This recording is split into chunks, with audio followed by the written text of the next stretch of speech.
Assalamualaikum warahmatullahi wabarakatuh. Shalom, salam sejahtera, Om Swastiastu, Namo Buddhaya, salam kebajikan. Tentunya juga salam sehat dan salam Nusantara. Syukur selalu kita panjatkan kepada Sang Maha Pengasih lagi Maha Penyayang yang selalu memberikan kita begitu banyak berkat, termasuk juga sehat dan waktu, sehingga kita dapat bersama-sama pada hari ini untuk berbagi pikiran mengenai kesetaraan gender dan pengalaman perempuan berhadapan dengan hukum.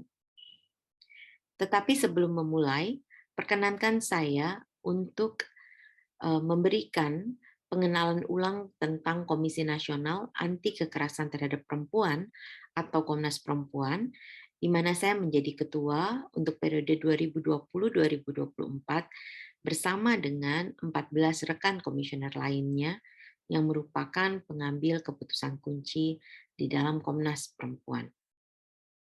Komisi Nasional Anti Kekerasan Terhadap Perempuan adalah sebuah lembaga nasional hak asasi manusia, sebuah lembaga independen yang berdiri pasca kerusuhan Mei 98 setelah masyarakat mendesak pertanggungjawaban negara atas kekerasan terhadap perempuan, khususnya kekerasan seksual yang terjadi di dalam peristiwa tersebut, dan juga kita ketahui banyak terjadi di berbagai konteks yang lain.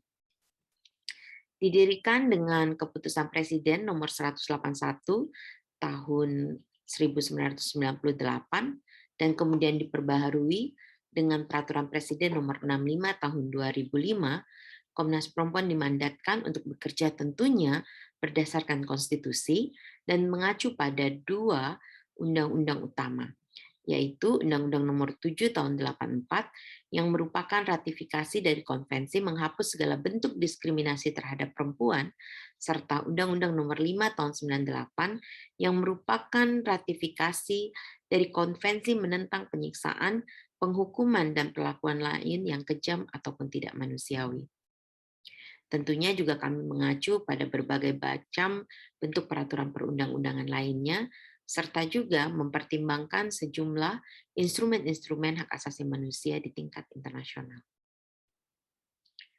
Sebagai lembaga nasional hak asasi manusia yang bersifat independen, Komnas Perempuan diberikan tugas sekaligus kewenangan untuk melakukan yang pertama pendidikan publik, melakukan pemantauan, pencarian fakta, pendokumentasian, dan juga kajian, serta memberikan rekomendasi-rekomendasi kebijakan, baik itu kepada eksekutif, legislatif, yudikatif, maupun lembaga nasional ataupun lembaga negara independen lainnya, termasuk kepada pemerintah daerah, serta kewenangan untuk melakukan kerjasama dengan berbagai pihak dengan maksud untuk mencapai visi Komnas Perempuan dan mandat utamanya, yaitu menciptakan kondisi yang kondusif bagi penghapusan segala bentuk kekerasan terhadap perempuan dan pemajuan hak-hak perempuan. Di dalam konteks inilah sangat penting untuk kita bersama membincang tentang Perma nomor 3 tahun 2017 yang merupakan pedoman untuk mengadili perempuan berhadapan dengan hukum. Bagi Komnas Perempuan, ini merupakan sebuah aturan yang menjadi terobosan hukum bagi banyak persoalan-persoalan yang dihadapi oleh perempuan di dalam mengakses keadilan. Perma ini tampaknya betul-betul ingin menyoroti persoalan yang menjadi hambatan bagi perempuan berhadapan dengan hukum yang merupakan akibat dari konstruksi di dalam masyarakat yang menghadirkan relasi kuasa yang timpang antara laki-laki dan perempuan. Perkenankan saya menggunakan slide untuk memudahkan informasi yang akan saya berikan. Sebagaimana kita ketahui, di dalam masyarakat kita, kita mengenal ada dua jenis kelamin ya, perempuan dan laki-laki. Jenis kelamin ini sifatnya alamiah, biasanya ditentukan oleh faktor-faktor fisik ataupun fisiologis dan biologis dari laki-laki dan perempuan. Dan meskipun dapat diubah tetapi harus dengan intervensi medis dan kimiawi yang cukup radikal, tetapi jenis kelamin ini karena ada terkait dengan fungsi-fungsi reproduksinya akan menghadirkan kebutuhan yang sangat spesifik. Misalnya saja, hanya perempuan yang menstruasi. Karena itu, cuti menstruasi hanya diberikan kepada perempuan. Tetapi di dalam masyarakat kita juga mengenal yang namanya gender. Gender adalah konstruksi di dalam masyarakat yang membedakan laki-laki dan perempuan. Karena ini adalah konstruksi di dalam masyarakat, maka dia dapat berubah dari waktu ke waktu dan juga dapat berbeda dari satu masyarakat dengan masyarakat lainnya. Bahkan sebetulnya seringkali dia dapat dipertukarkan. Karena bentukan dari masyarakat ini merupakan idealisasi dari ekspresi atau karakter dan peran serta posisi antara laki-laki dan perempuan, yang sebetulnya bisa jadi tidak menggambarkan kenyataan di lapangan. Nah, biasanya di dalam masyarakat yang patriarkis kemudian ada satu pihak yang lebih diunggulkan dibandingkan dengan pihak yang lain. Dan kerugian yang dialami oleh pihak yang lebih disubordinasikan atau lebih tidak diutamakan di dalam struktur masyarakat ini sebetulnya juga akan bertautan dengan berbagai relasi kuasa yang lain yang ada di dalam masyarakat kita. Bagaimana sebetulnya ekspresi, peran, posisi, serta akibat yang dihasilkan oleh konstruksi gender di dalam masyarakat kita? Misalnya saja, laki-laki diharapkan untuk memiliki karakter yang lebih bersifat maskulin, lebih aktif, lebih tegas, ya, tidak menangis dan lain-lain. Padahal itu banyak juga kita lihat kan, ketegasan itu juga ada di perempuan misalnya. Sebaliknya, karakter-karakter feminin yang diidealisasi ada di perempuan seperti lemah lembut dan penyayang ataupun penyabar juga banyak kita temukan pada pihak yang laki-laki. Ini yang saya maksudkan dengan konstruksi gender, sebetulnya idealisasi karakter yang dapat dipertukarkan. Di dalam konstruksi ini juga ada peran-peran yang kemudian dibakukan bagi perempuan dan laki-laki. Dan ini sangat lekat dengan fungsi reproduksi yang dimiliki oleh dua jenis kelamin tersebut. Karenanya perempuan lebih ditekankan atau dibakukan perannya di ranah domestik, bekerja untuk pengasuhan, perawatan rumah tangga, dan lain-lainnya. Sementara laki-laki lebih banyak diharapkan berperan di ruang publik dengan menjadi pihak yang dianggap sebagai pencari nafkah utama dan merepresentasikan keluarga di dalam relasi-relasi sosial di sekitarnya. Akibatnya, posisi-posisi ini menyebabkan perempuan dianggap sebagai pihak yang sekunder, mengikut, sementara yang laki-laki menjadi yang utama, mengarahkan, memimpin, dan lainnya. Ini mengapa sampai sekarang kita masih mendengarkan perdebatan tentang soal kepemimpinan perempuan. Kadang juga direkatkan dengan karakter dari si laki-laki dan perempuan itu. Dianggap bahwa perempuan lebih mengutamakan emosi, sementara laki-laki mengutamakan rasional. Karena kita juga tahu bahwa itu adalah sebuah karakter yang dapat dipertukarkan dari waktu ke waktu, dari satu masyarakat dengan masyarakat lainnya, dan kadang-kadang lebih bersifat individual dibandingkan dengan sesuatu yang merupakan sifat-sifat yang memang sudah alamiah antara laki-laki dan perempuan. Nah, akibatnya kita mengenal adanya stereotipi atau pembakuan-pembakuan terhadap karakter dan peran, serta pembakuan pada ekspresi yang ada. Dan juga menghasilkan relasi yang timpang antara laki-laki dan perempuan. Bentuk relasi timpang ini biasanya kita sebut dengan subordinasi, atau satu pihak itu dianggap sebagai pengikut dari pihak yang lain, marginalisasi atau peminggiran, tidak terlalu dianggap di dalam berbagai situasinya, dan juga beban berlipat ganda. Karena bagi perempuan misalnya yang hendak bekerja di luar rumah, ia perlu untuk memastikan bahwa pekerjaan-pekerjaan domestiknya juga terselenggara dengan baik.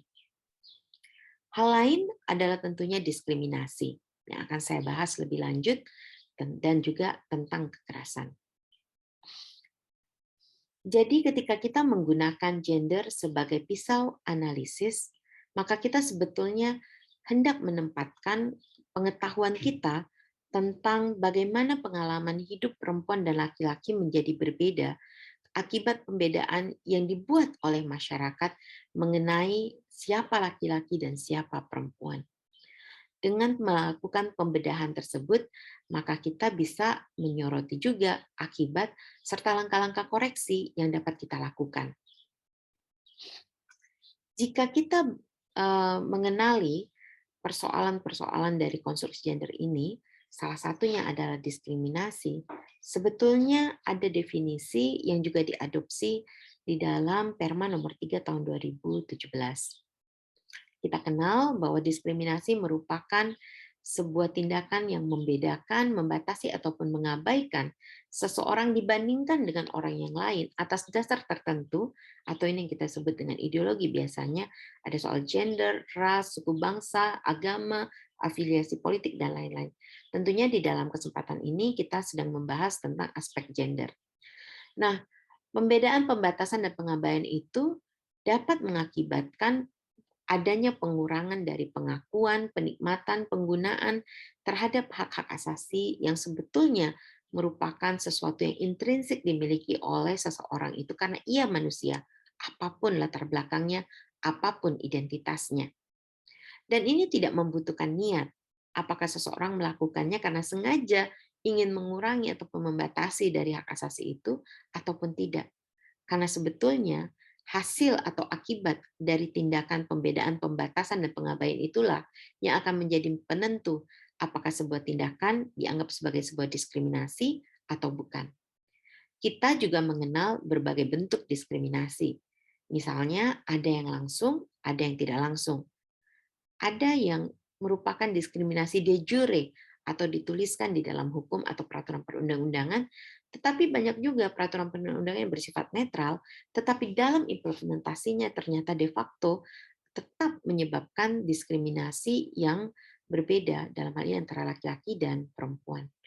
Kita juga mengenal adanya diskriminasi struktural atau yang telah melembaga dari waktu ke waktu dari satu generasi ke generasi dari satu institusi dengan institusi lainnya. Ada juga yang disebut dengan diskriminasi berlapis, yaitu ketika dia bertautan antara satu alasan diskriminasi dengan diskriminasi yang lainnya. Serta satu lagi nih yang disebut dengan diskriminasi bertautan, yaitu ketika berkait dengan hak-hak yang telah dilanggar.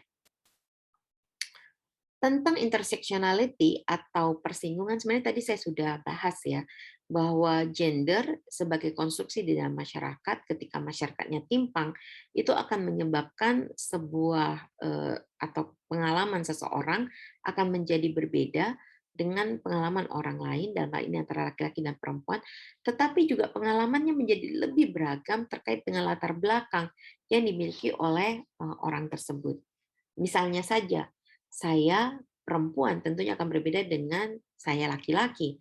Tetapi saya perempuan sebagai sebuah status sosial dengan pendidikan tertentu, kehidupan di perkotaan, ataupun jabatan, akan tentunya membedakan dengan jika saya seorang perempuan di pedesaan dengan pendidikan yang rendah, ataupun dengan status ekonomi yang tidak baik gitu.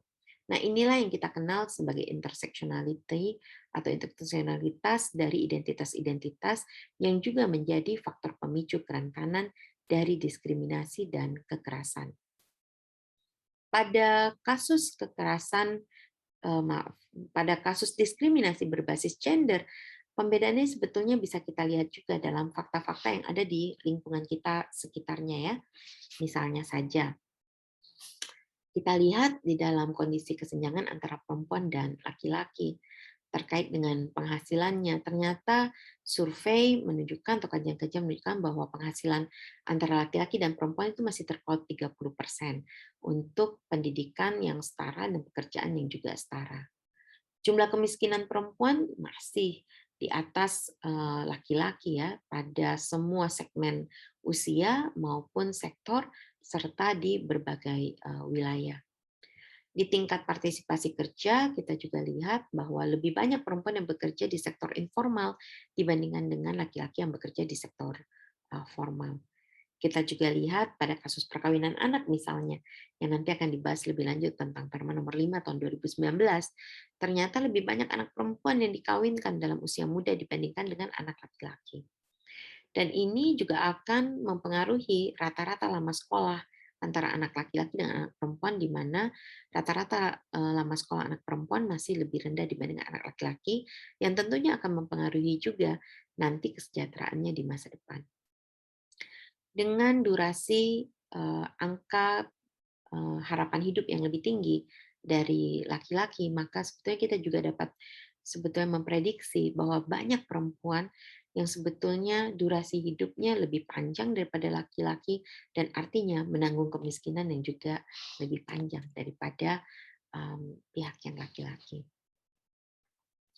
Kalau kita lihat dari indeks pembangunan manusia, kita juga bisa melihat bahwa ketimpangan ini, relasi antara laki-laki dan perempuan masih terjadi.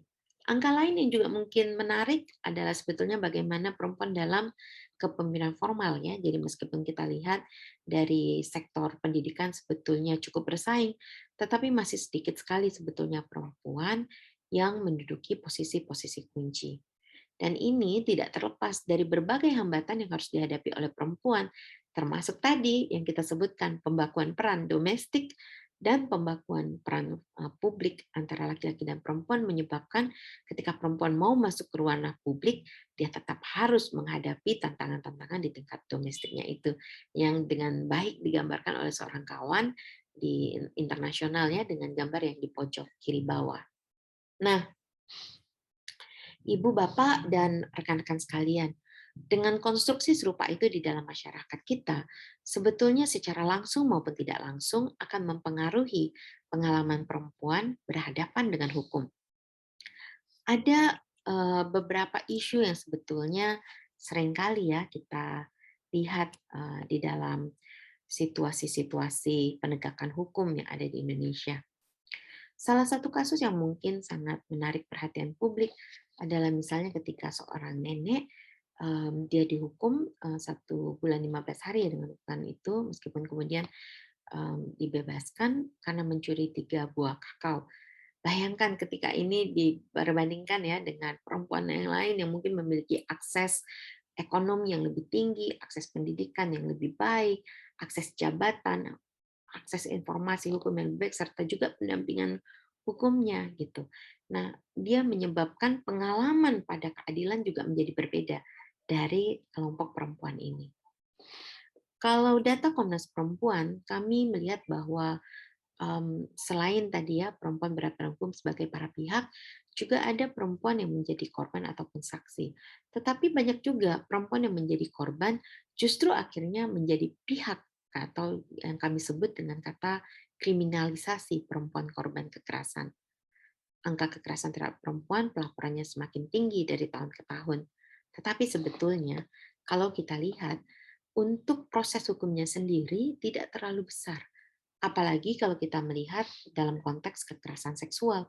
Ternyata data Komnas Perempuan yang kami himpun pada tahun 2016 sampai 2019, pada kasus perkosaan hanya 22% yang kemudian diputuskan di pengadilan dari total kasus yang sebetulnya diinformasikan kepada berbagai lembaga pengada layanan di tingkat pertama. Kita tahu bahwa memang ada banyak ya perempuan korban yang tidak berani atau tidak mau untuk melaporkan kasusnya ke proses hukum. Baik itu karena malu, takut balas dendam pelaku, maupun khawatir tidak ada proses hukum yang berkeadilan. Tetapi banyak juga sebetulnya kasus-kasus hukum ini terhenti. Jadi kalau di proses kepolisian itu kami menghitung hanya sekitar 29%. Tetapi dari 29% ini sekitar 90%-nya akhirnya diputuskan di pengadilan ya. Tapi kalau perbandingan dari pengadilan ke yang dilaporkan di tingkat pertama itu hanya 22%. Nah, ada banyak alasan sebetulnya kenapa proses hukum menjadi begitu sulit bagi perempuan korban. Yang pertama secara substansinya kasus yang tidak dikenal di hukum pidana ataupun juga laporannya ditolak ataupun tidak dilanjuti dengan berbagai macam alasan. Ada juga korban yang didorong untuk berdamai dengan pelaku, meskipun kalau kita perhatikan itu juga menyimpang dari aturan tentang restoratif justice. Ada yang dihentikan karena dianggap kurang bukti, bahkan dalam beberapa kasus kami melihat misalnya ya, kasus terakhir di Kerawang yang sedang viral pada saat ini. Kita melihat bahwa ketika ada laporan dari perempuan korban dan ada laporan balik dari pelaku, justru laporan balik terhadap perempuan korban yang didahulukan proses hukumnya. Dan ini sangat sebetulnya terkait dengan relasi kuasa yang timpang, kapasitas yang timpang yang dia miliki antara laki-laki dan perempuan di dalam memproses hukum kasus yang ia hadapi. Karena banyak ternyata perempuan korban yang tidak memiliki kemampuan ekonomi untuk membiayai dirinya mengikuti proses hukum dan juga tidak memiliki pendamping dan minim informasi hukum tadi. Nah, secara khusus perempuan korban kekerasan seksual mungkin ibu bapak dan rekan-rekan juga sudah mengenali ini ya. Banyak yang sebetulnya menggantungkan akses keadilannya itu pada perspektif aparat penegak hukum. Karena mereka berada dalam kondisi yang sangat rentan untuk disalahkan atas tindak kekerasan yang dia alami. Bahkan beberapa melaporkan bahwa pengalamannya dianggap sebagai hal yang lumrah oleh aparat penegak hukum. Pada kasus perkosaan sering sekali kemudian mereka dituduh sebagai hubungan suka sama suka atau bahkan dituduh atau diyakini menikmati proses kekerasan seksual yang ia hadapi.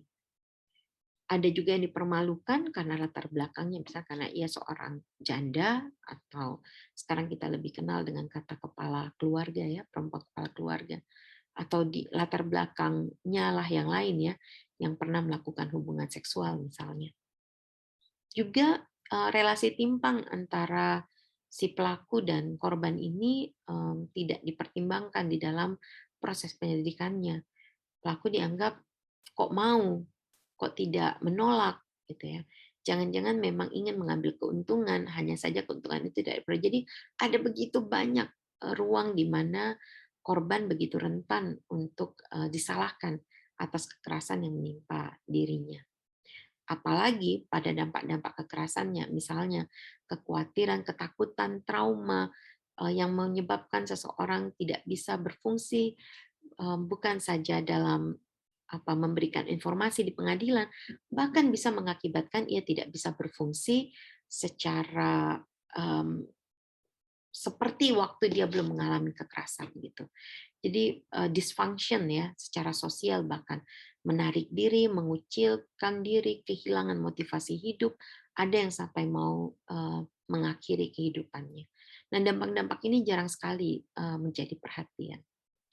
Karena itu kami di Komnas Perempuan merasa bahwa Perma nomor 3 tahun 2017 ini merupakan sebuah terobosan hukum yang sangat berharga karena betul-betul mengupayakan agar hakim itu dalam memberikan keadilan juga mengupayakan kesetaraan gender dan non-diskriminasi. Ini yang kita sebut dengan langkah transformasi sebetulnya. Di dalam Perma nomor 3 tahun 2017 kita tahu bahwa hakim didorong untuk mengidentifikasikan fakta persidangan tentang ketidaksetaraan status sosial para pihak, ketidaksetaraan perlindungan hukum yang dihadapi oleh para pihak, diskriminasi-diskriminasi yang dihadapi, dampak psikis tadi, ketidakberdayaan fisik dan psikis dari pihak yang berhadapan dengan hukum, relasi kuasa antara si pihak yang dikriminalkan dengan atau yang dilaporkan dengan yang melaporkan, serta riwayat kekerasan para pihak. Nah ini tadi yang saya bilang, kalau seperti kasus yang di Kerawang itu, tampaknya riwayat kekerasan para pihak ini tidak menjadi pertimbangan di kepolisian dan kejaksaan. Semoga di pihak kehakiman pada saat persidangan nanti akan menjadi faktor yang diperhitungkan. Perma nomor 3 tahun 2017 juga memberikan terobosan yang penting karena melarang hakim untuk melakukan hal-hal yang akan menghalangi perempuan untuk memperoleh keadilannya karena ada sikap atau pernyataan yang merendahkan atau menyalahkan ataupun mengintimidasi perempuan berhadapan dengan hukum yang membuat ia surut ya dari upayanya memperjuangkan keadilan. Hakim juga dilarang untuk membenarkan terjadinya diskriminasi berbasis gender terhadap perempuan ataupun mempertanyakan dan mempertimbangkan pengalaman atau latar belakang seksualitas korban untuk membebaskan dan meringankan hukuman pelaku dan mengeluarkan pernyataan atau pandangan yang mengandung stereotip gender. Dan larangan untuk hakim ini kemudian juga diperluas dengan mencegah dan menegur para pihak yang melakukan hal yang serupa ya.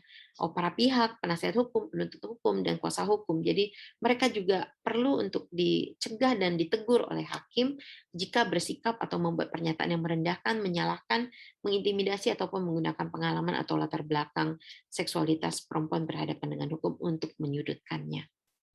Nah, di dalam Perma nomor 3 tahun 2017 ini juga hakim didorong untuk mengadili perkara dengan mempertimbangkan kesetaraan gender dan stereotip gender di dalam peraturan perundang-undangan dan hukum yang tidak tertulis. Ini sangat penting, apalagi kemudian hakim didorong untuk melakukan tafsir hukum yang dapat menjamin kesetaraan gender tadi. Jadi justru mengoreksi ruang-ruang ketimpangan yang mengakibatkan perempuan harus berhadapan dengan hukum dan juga mengalami kerugian-kerugian karena perlindungan hukum yang berbeda antara dirinya dengan pihak yang lain.